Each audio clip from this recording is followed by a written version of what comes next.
Welcome to another episode of Follow the Brand.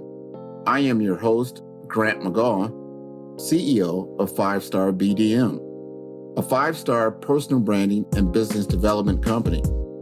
I want to take you on a journey that takes another deep dive into the world of personal branding and business development using compelling personal story, business conversations, and tips to improve your personal brand. By listening to the Follow the Brand podcast series, you will be able to differentiate yourself from the competition and allow you to build trust with prospective clients and employers. You never get a second chance to make a first impression. Make it one that will set you apart, build trust, and reflect who you are.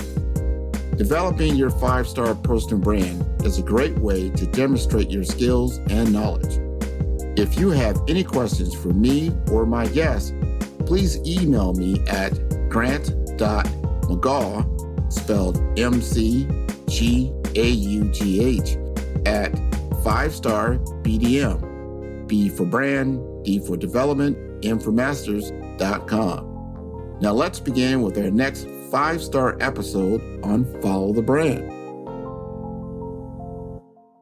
Welcome to the Follow the Brand podcast. I am your host, Grant McGaugh, CEO of 5-Star BDM, where we help you to build a 5-star brand that people will follow.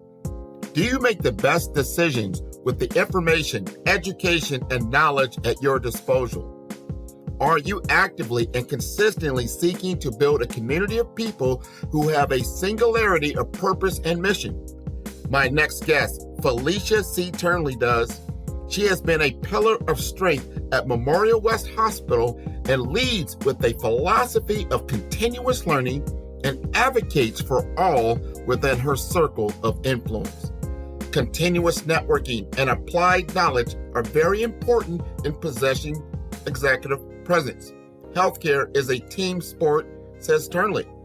To be an effective operations leader, you must be ready, flexible, collaborative, and creative to meet the day-to-day challenges.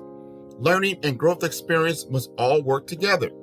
It is all about the patients we serve at Memorial Wes Hospital, says Felicia Turnley. The importance of networking cannot be overstated. To stand out in your profession, ask the critical questions when working with leadership. Learning to process and model the information gained by putting them into practice will lead you to new opportunities. Felicia C. Turnley is the Chief Operating Officer at Memorial Wes in Pembroke Pines, Florida.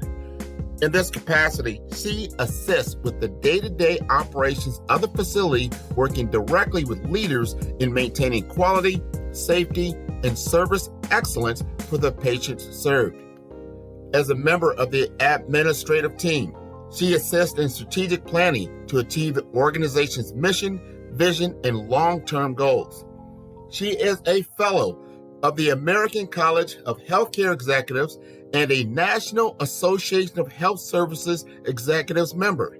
Ms. Turnley is a member of the Broward County Alumni Chapter of the Delta Sigma Theta Sorority and Mount Hermon AME Church in Fort Lauderdale. Felicia holds a Bachelor of Science degree in Business Administration from Berea College in Berea, Kentucky, and a Master of Science in Hospital and Health Administration from the University of Alabama in Birmingham, Alabama. Ms. Turnley enjoys time with her friends and family, especially her two beautiful daughters, Alexandria and Ariel. Let us welcome Felicia C. Turnley to the Follow the Brand podcast, where we are building a 5-star brand that you can follow.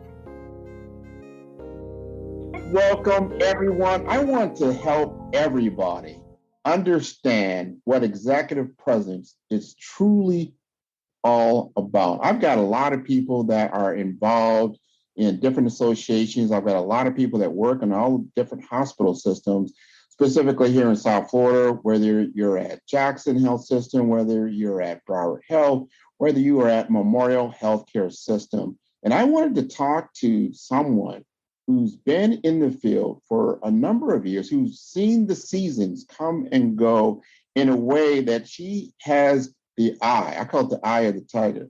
And so we're going to talk to the tiger today in the form of Miss Felicia Turnley. And she's been wonderful enough to join me on the podcast. And we want to have a candid conversation about her and her journey and how she's doing during these days and times. So Felicia, you like to introduce yourself? Good afternoon, Grant. Thank you very much for having me. I am Felicia Turnley, as you said. I am the Chief Operating Officer for Memorial Hospital West here in Pembroke Pines, Florida. I have been with Memorial Healthcare System for about 20 years, almost 21 years, and here at West for about 17 years, 18 years now. So I've seen a lot. But I've been in healthcare now for over 30 years. So it has been an interesting experience, an exciting experience, and I really enjoy what I do. You just reminded me of something. I did not realize that Memorial West has been at that location for 17 or 18 years. It's like I remember when they just built it. Actually, Memorial West has been here much longer. Memorial West is now actually 30 years old. We celebrated our 30th birthday in May. We opened in 1992, and I was not here when it opened. I've, like I said, only been here about 17 or 18 years now. But the hospital has been here 30 years now, and we opened as a small 100-bed hospital here in Pembroke Pines before there was a lot here. I understand. I've been told there were cow pastures here. There were a lot of open land, and now Pembroke Pines has just grown tremendously. I believe that. It was after Andrew kind of drove people from South Dade, and they found this new world up here. Now you've got Miramar is huge, Pembroke Pines is huge. And Memorial West has been this beacon out there, and it's just been there for so long. Yes, actually, that's one of the things that I think has truly driven the growth for Memorial Hospital West. We opened in May of 1992. Hurricane Andrew hit, as many people will remember, in August of 1992. And from that point forward, Memorial Hospital West continued to grow because many people, there was a mass exodus out of Miami, if we remember, and there were a lot of people who moved up to the Pembroke Pines, Miramar area. And as a result, Memorial Hospital West has not stopped growing. We have been here to meet the needs of the community, and it has been constant. So that has been an exciting part of the growth for this hospital and healthcare system, definitely. I think it's wonderful for the system because you've got hospitals now right in Miramar. You got another hospital in Pembroke Pines. You're pretty much, you've got the major hospital that's been in Hollywood for a long time, but you've got that flagship right there on Flamingo that's been there, kind of waving that flag, which has been wonderful. And you've been doing it for a long time, to the point where we want to reflect just a little bit. As you look at your career, and I know you're a child of the South. You're coming from Alabama, and you went to school in Kentucky, and then you got your master's in Alabama, and then you came down here to Florida to help us, in our time of need, right? Which I appreciate that. I appreciate that. And you've done, I think you've done some time in West Palm Beach, and then in Broward County, and those type of things. Now, as you look at your career, and you look back and you start thinking about where you see people today, executives today that are in healthcare, younger, now where you're here now, and you see that gap in I wish I would have done that in my career. What would you say to that? Well, there are a lot of things I think as we reflect back, we may say, and then we put ourselves in action.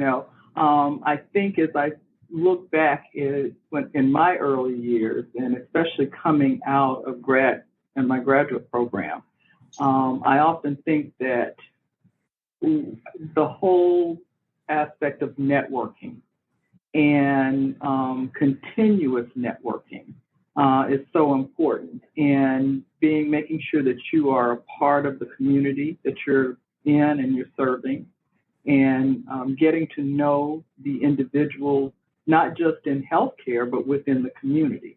I think that especially being a part of community hospitals, we have to make sure we are a part of the cities and the counties where we work.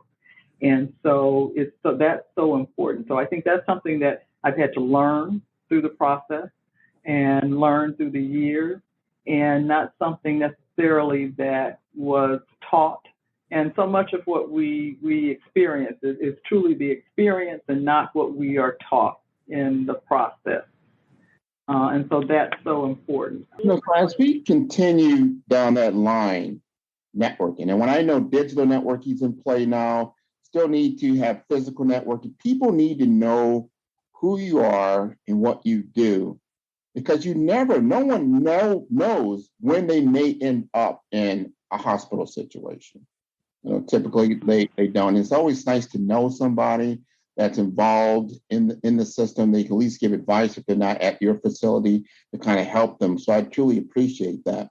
Now, from a career perspective, as people, as you've seen, you went to school, you got your MHA, you got your higher education, and then now you've seen a lot of others, coming into the industry, and they're wanting to pursue a career similar to yours. You're taught. I know a lot of people always say, yeah, we're taught to be CEOs, we're taught to be this, we're taught to be that, you're taught to be leaders. I don't know if you can jump right out of school and run a hospital. I don't think so. So what advice would you give someone that, would help them on their trajectory? Well, you definitely need the education and higher education, master's level, by all means. But even with that, I think it's important for young people to understand that you're not going to finish your master's and become the CEO and run, a hospital and organization. You need some experience. You need to gain the knowledge.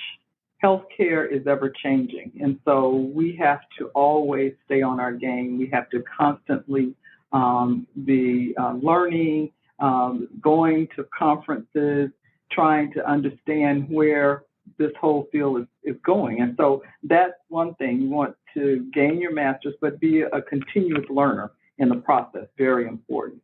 You have to build those relationships. This is a relationship field. It's meeting people, working with people. We do not work in silos.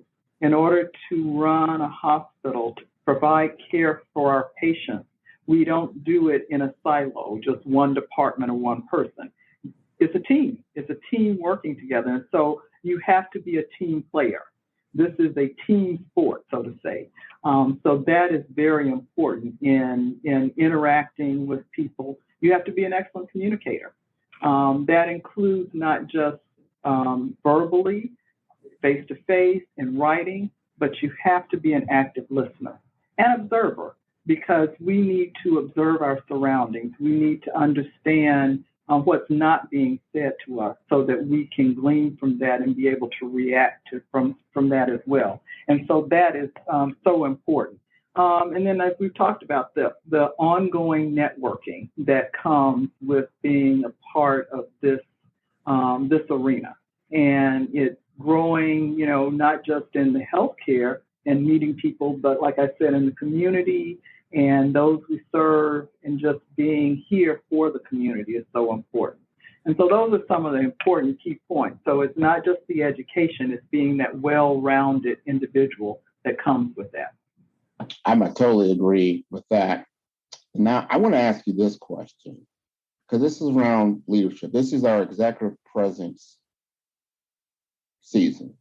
And we just talked about how Memorial Wes really got started and grew. And that was because of a crisis, the crisis of a hurricane and Andrew, and caused people to have to migrate and move. You just went through another crisis, COVID-19. No one saw that coming. Now you're the operations officer of the hospital. That had to be a challenging situation, because the operations, the normal workflows are changing. How did that affect you as an executive? Well, I think one thing that it brought to mind is that we have to always just be ready and flexible because you never know what's coming your way. None of us had ever experienced this before, not in healthcare, period. And so we had to be creative. We had to make sure, bottom line, first off, was always making sure our patients are taken care of and our staff taken care of. And we had to rely on infectious disease experts and CDC guidelines as we made some decisions very quickly. Because if people remember, it seemed like everything was going well, and then all of a sudden, lockdown and things were changing. And so we had to figure out, how do we operate differently in this new paradigm that we're in? And so it brings to point that, we're not always experts. We have to rely, once again, it's a relationship situation. You have to rely on other experts sometimes to be able to bring in information and then make the very best decisions that you can at that point in time. And for us, it quickly became setting up specific units where we were able to care for COVID patients. And be able to make sure that our staff were safe with appropriate PPE, with masks and gowns and things that were needed. And then as the numbers grew, it meant we had to convert more units and more units. And so that became a constant. And we tried to stay ahead of it. So we're constantly looking at, what are the community, what's happening in the community, what's happening in the state. We're reaching out to colleagues, maybe even in New York, where it's happening faster than happening here, and getting feedback from them of how they were dealing with things. And eventually we ended up having to set up even units for non-COVID patients in our auditoriums, in our classrooms, even at one point in time, even in our cafeteria. And the impact of that to everybody, our staff, our physicians, it has been an interesting time. It's been a challenging time, but we've gotten over the worst of it, I should say. But it was very interesting. It was a learning experience and a growth experience. And I often say to staff that together we can achieve so much. And when we put our heads together, when we work together, and it truly was a time such as that we all had to work together and everyone gave it their all. And we really appreciate that because it's all about our patients that we serve. You just define leadership. That's leadership. Leadership is not something you read in a book. Leadership is in the field, in the action, because people are looking up to you when they just have given their all. They've worked 12, 14 hours and people are still coming in sick. People are still, you're running out of supplies. You're being tested at every single level. Talk about a hurricane. That is a human hurricane that hit your hospital, not just for a few hours or just a day, but for 2 years. 2 years. It takes a toll. And here you're still standing. Still standing. And it means that we have to be cheerleaders for each other. We have to help lift people up because it's been a long 2 years and it's been hard. And so you have to work together to try to help people get through it because people have their low times during the process as well. And we still have important roles to play. And so that's a team working together. It's not about the I, it's about the team and the patients that we serve, definitely. Help me understand this. A lot of people don't understand the hierarchy, the organization of a hospital. You're the chief operations officer, so you have a certain responsibility. The chief executive officer has another set of responsibilities. And you have a chief financial officer, I think CMO, the chief medical officer. They all have to work together. How is your brand as a chief operations officer helped you in your career? Mhm. Well, as a chief operating officer, definitely involved in the day-to-day operations of the hospital. And in our system and in our hospital, I have numerous departments that I work with directly to ensure that they are working efficiently and appropriately to help provide the care to the patient. And then looking at the overall hospital. One of my responsibilities that I've had throughout my career has always been involved with growth, master site planning, construction, facility renovation. And so that has been truly important to my brand, I think. And it actually started when I came to South Florida, and I worked with the North Broward Hospital District, and actually was the seventh person hired at Coral Springs Medical Center before the building was complete. And so I was very instrumental in that as a construction project, operationalizing, hiring staff, and then, opening and, making that, at that point, 200-bed facility, operational. And so throughout my career, that has become one of the things that I have always been involved in, the strategic planning, growth, master planning of facilities. And so it has just continued here at Memorial Hospital West, where we are constantly growing. The most recent projects have included, replacement of equipment. We've added 128 slice CT. But one of the bigger projects was when we had three major construction projects coming one after the other. We built a graduate medical education building, followed by then a 120-bed unit, a three-floor addition to the floors that we had. And then from that, a parking garage, a 1,500 space parking garage. So we had a lot going on right from one, but it's exciting to be a part of the planning and design of those, then the coordination and teamwork to make that happen, and especially when working on clinical projects and making sure that your contractors and engineers recognize that they are working in a facility that's operational. So they have to abide by our rules because we still have to take care of patients in the midst of all of those activities. And so it's the coordination working together. And sometimes you may need to have shutdowns of unit. How do you do that and still maintain operations? So a lot of logistics are involved in those type of projects. And then getting to the point of, coordination of move-in and making sure that things are working correctly to be able to serve that first patient or provide that first care is very important. And so it's always been a lot of fun. It's been challenging in itself as well, but I truly enjoy that, and it has been a good experience. Well, I have a newfound appreciation for what you do, because people don't. I know I didn't understand this, that a hospital is a large enterprise.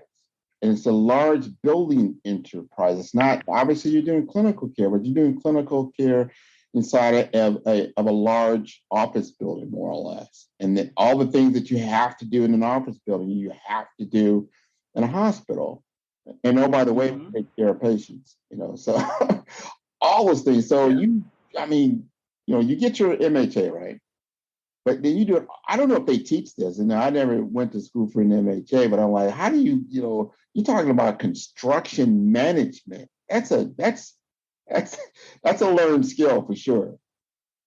They definitely don't teach it, and that's why I say we're in a constant learning environment and finding your niche and what you enjoy, and it's all about communication too.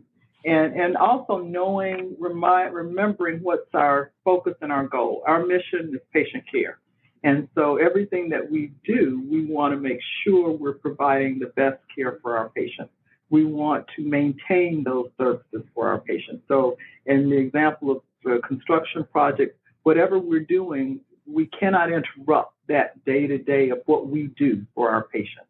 And if there's any perceived notion that that's going to happen, we need to figure out another way around it. And so it becomes challenging, but thank God we've always been able to work around and make things happen to make sure that our patients are always served and minimize any impact to them as we grow and provide services for them.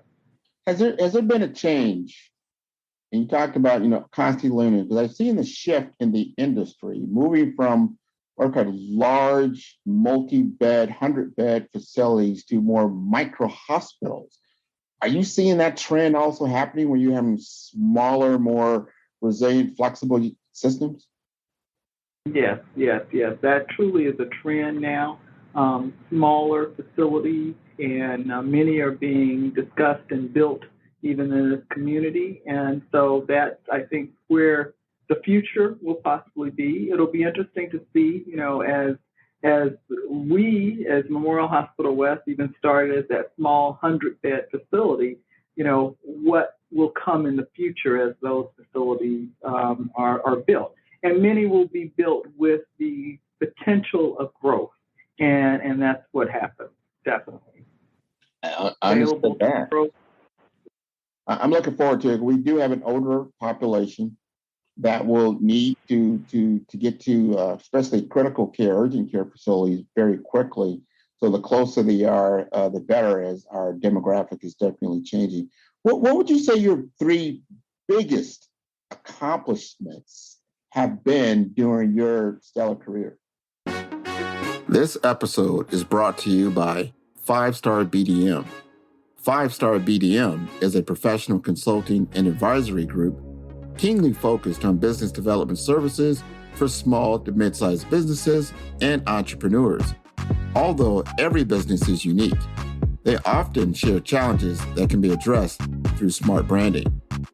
Services include process improvement in operations, digital strategy and transformation, business intelligence, digital marketing, and personal branding. Our 5-Star Business and Personal Branding Company has helped a number of professionals and organizations to optimize and grow.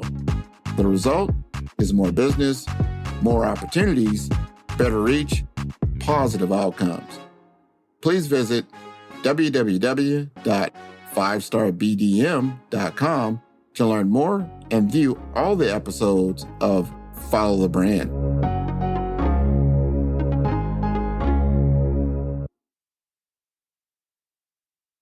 I'm gonna get personal with this one, Grant, because I think that my three biggest accomplishments, my first, I will tell you, would be my children. I have two young ladies now, and as a single parent, I have two college graduates. One has 2 master's degrees. My oldest daughter has a master's in public administration and another master's in nonprofit management. My youngest daughter was a product of the COVID-19 class of 2020 undergraduate, and so she finally got a graduation. But now she is off getting her 2 masters as well. She's a computer science major, and so she is getting a master's in digital forensics and cybersecurity. So I will tell you that my most important and best accomplishment is my 2 young ladies who have grown into beautiful young women, and I am so proud of them. So that is my number one accomplishment, I would say.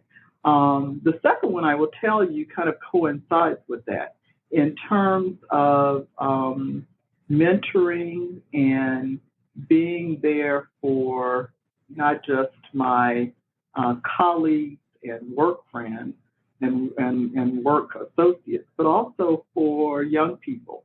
Many of my daughter's friends who may be interested in healthcare or anything else, being there to mentor them, give them guidance, suggestions, And that has been another great accomplishment. And with that, seeing them develop and achieve their goals in fields of healthcare and other areas as well. And so that has been a true joy as well, to know that I may have had some little involvement with that. And that includes even associates that I have worked with over the years in healthcare. And I'm very proud of that. And to be able to say I may have had a little piece of that and been a part of that. So that was true as well.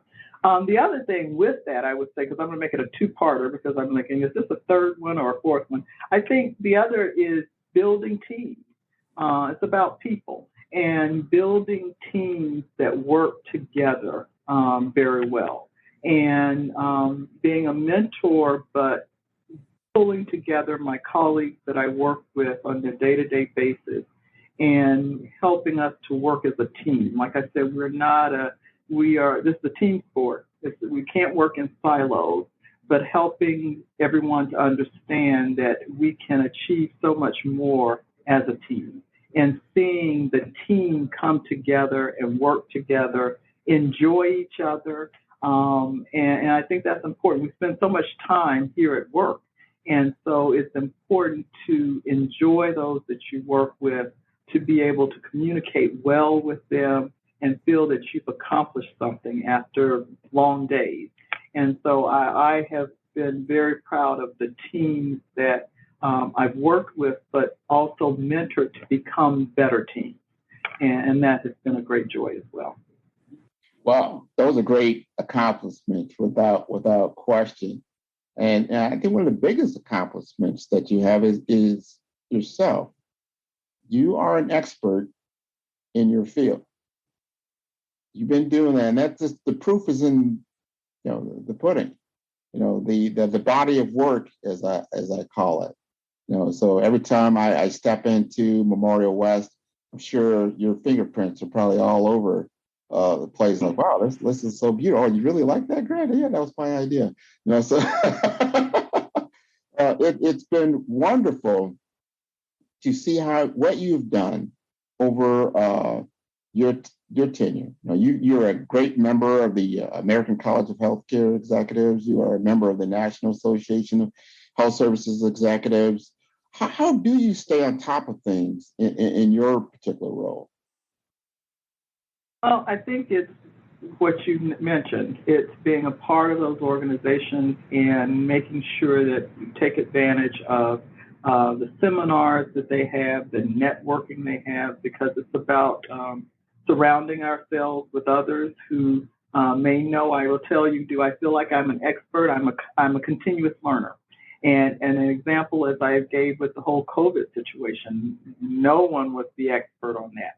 And so we had to read a lot, listen to the experts, pull in the experts to say, okay, what do you recommend? How do we go from here?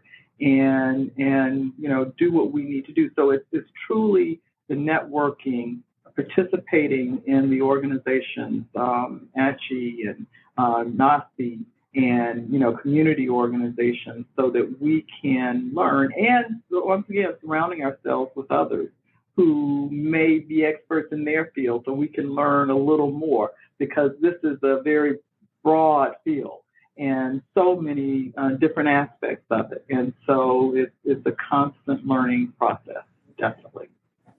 Okay, I want to ask you one more question. And really, I'm going to unplug and have you just answer it the way you would like to totally answer it. But here's what I get from feedback from my listeners, my audience, and it's nationwide. Got a lot of different people at certain points of their career, and they have challenges. And some of the biggest challenges is that, yeah, I've heard people talk about mentors, and it's hard for me to get there. I heard people talk about advocates to help me get from that to that next role or that next opportunity. I've heard people talking about sponsors and that type of thing, but I haven't seen, someone like reach across the aisle and tap me, on the shoulder, like, all right, I want you to work with me. I want you to be a part of my group. What would you want to say to those individuals so they can make the changes that are necessary to get that next step? It's important to, I've used this word a lot, but, network with those that you aspire to follow. And so I've said to many people, the networking can be just, can I have a few minutes of your time and understand how you got to where you are, and ask the critical questions. What would you, similar to what you're asking me, if you had to do it differently, would you take a different track? How would you do it? What's your advice for young, new leaders? How do they grow and continue? And then being able to process that and model that.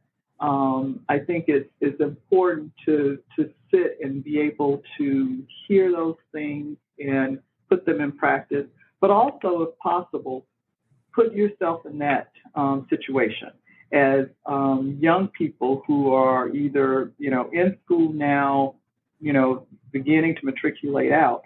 Is there an opportunity for a residency, a fellowship, even a volunteer opportunity, so that you can get to know that industry and know this industry in healthcare and make sure that it is where you want to be. The beauty of healthcare is that there are so many different options out there. And that's one of the things I love to tell young people is that, many young people think doctor, nurse, but the avenue is so big.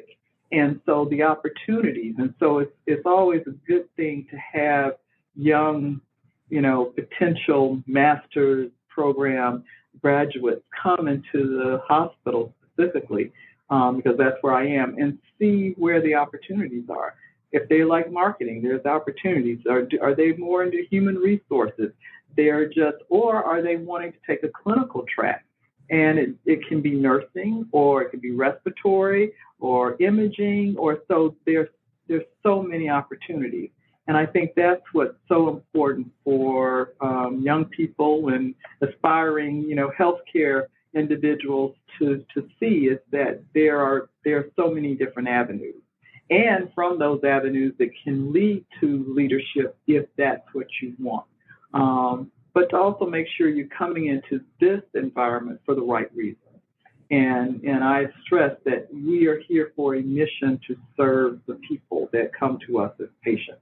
And that should be the focal point of why you're in this environment, because it's a challenging environment. And so you have to be here for the right reason. And that's so important.